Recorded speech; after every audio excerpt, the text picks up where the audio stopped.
Magandang tanghali! Kumusta po?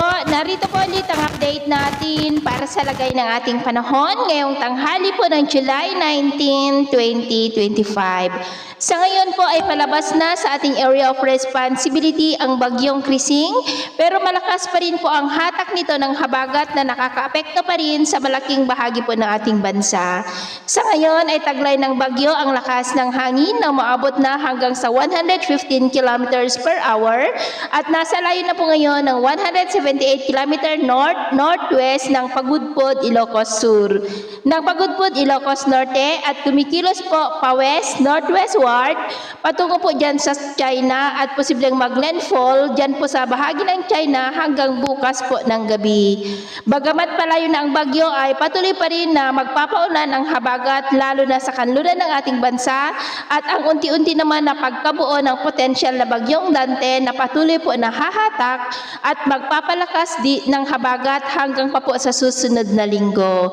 Sa ngayon, dahil kay bagyong Krising ay nakataas pa rin ang tropical cyclone wind signal number 2 sa may Batanes, northern part ng Cagayan kasama ng Babuyan Islands, Ilocos Norte, northern and central portion ng Apayao at northeastern portion ng Abra. Signal number 1 sa nalalabing bahagi ng Cagayan, northern part ng Isabela, the rest of Apayao, Abra, Kalinga, Mountain Province, Ifugao, northern part ng Benguet, Ilocos Sur at northern portion ng La Union. At sa nalalabing bahagi ng bansa, dahil naman sa habagat na hinahatak pa rin ng bagyo ay cloudy skies with isolated rains sa may Central Luzon, Metro Manila, Calabarzon, Mimaropa, Bicol Region, Western Visayas, Leyte, Northern Samar, Zamboanga Peninsula, Lanao del Norte at Sultan Kudarat. At sa susunod na mga oras ay patuloy pa rin ang cloudy skies with isolated light to heavy rain sa may Ilocos Region, Cordillera,